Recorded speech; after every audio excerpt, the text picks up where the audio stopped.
Hey daydreamers, and welcome back to another video.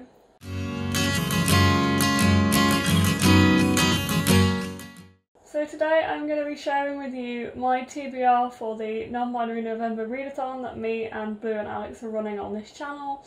If you haven't heard about this yet, then there is an announcement video and there is a prompt ideas. So we are running like a bingo board style, so there's 8 prompts and a free space readathon in November to promote and talk about non-binary authors and characters in books, and in any way we can just promote non-binary authors.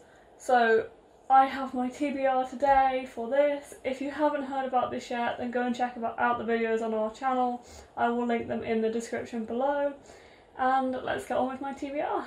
So just a disclaimer before I start, obviously the idea is to focus on non-binary authors, but if you don't have a non-binary authors or books for your TBR, then you can use LGBT books. That is what I have gone for today, as I unfortunately don't own that many books by non-binary authors.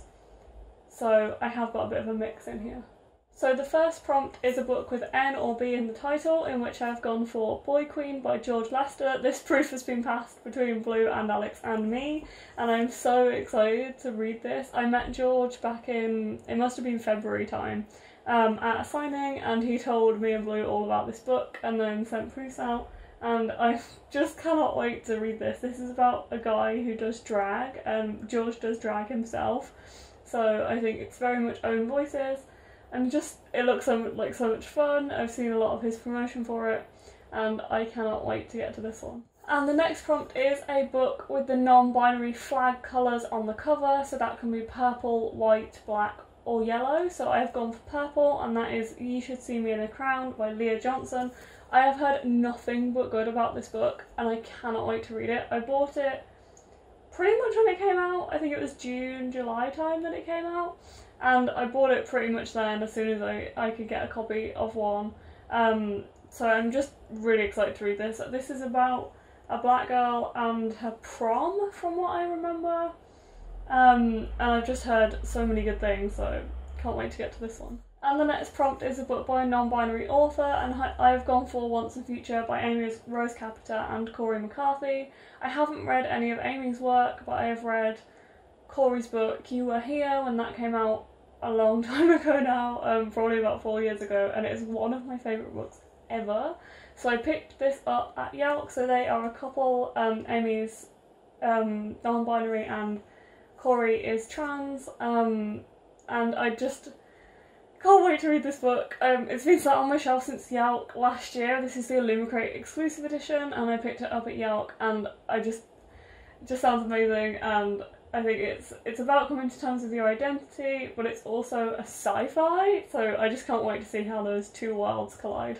And the next prompt is a book with a non-binary main character, and I've gone for I Wish You All the Best by Mason Diva. I've heard so many good things about this book. I know one of my friends, this was the book that made them realise that they are non-binary. Blue actually sent me this book over kind of shut down in the UK a while ago, and I just can't wait to read it, so heard really good things about it. And from what I understand, Mason is non-binary themselves, so is also own voices, so that's really cool.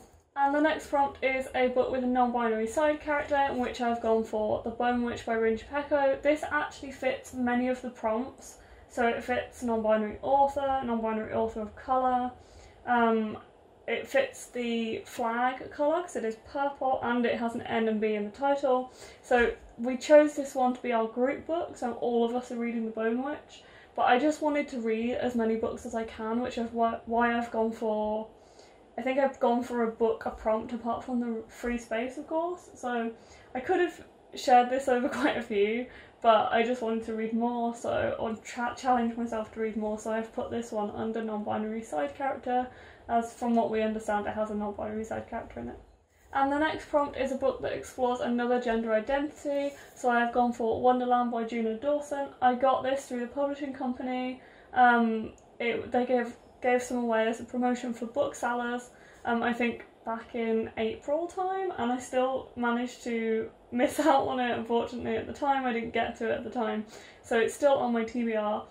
I've heard Juno talk about this book, and I've heard her give a reading about it, and I cannot wait to read this. This sounds amazing. So, and this proof cover, I love it. So can't wait to get to this one. And the next one is a book recommended by an NB reviewer. So I went off Blue's video the other day for books that they recommend, and they did a video of 20 books I recommend, which I will also link down in the comments, down in the description for you. So I went off that one, and there was a few on my TBR, like Boy Queen and You Should See Me in a Crown, that were on that video, but I eventually went for Radio Silence by Alice Oseman. This is the last of Alice Oseman's books that I haven't read, obviously bar This Winter, which is coming out on Thursday. But yeah, this is the last one I haven't read. I'm so excited. I heard some people say it's their favourite Alice Oseman book as well, so I have quite high expectations. I absolutely love her writing, so can't wait to actually read this one. And last but not least, we have the NB Author of Colour. I don't have the book right now that I'm going to read for this prompt, but me and Courtney, who is one of my closest friends, who has decided to join in with the readathon with us, we have decided to choose Felix Ever After by Case and Calendar. So Courtney has decided that she's going to buy this book for the prompt, and then I'm going to borrow it off her and she's going to borrow a few off me as well. So hopefully we will be able to read Felix Ever After. I've seen so many good things about this book and I cannot wait to read it, and also it has such a pretty cover, so I can't wait to actually have the book, even if I'm just going to borrow it off Courtney. I cannot wait for the Non-Binary November Readathon. It'll be great to just get to some contemporaries because I've been reading a lot of fantasy at the moment, so excited to read these books. And for the readathon to start, I am challenging myself for reading 8 books in the month. 8 is probably my limit most of the time, especially when I'm not reading any like short books or verse. So I am challenging myself, but also I want to take the opportunity to challenge myself and read more LGBT and non-binary books. So that is really exciting. I hope you enjoyed this video. If you want to, please join in with us for the readathon. The hashtag is NBNOV on Twitter. If you are joining in, then please drop a comment, go and watch the videos, and tweet us if you want to join in. That would be really cool to have you. Thank you for watching this video. Please drop it a like if you enjoyed it, and comment down below if you are going to join in with the readathon, and subscribe if you want to see more videos like this. See you next time. Bye!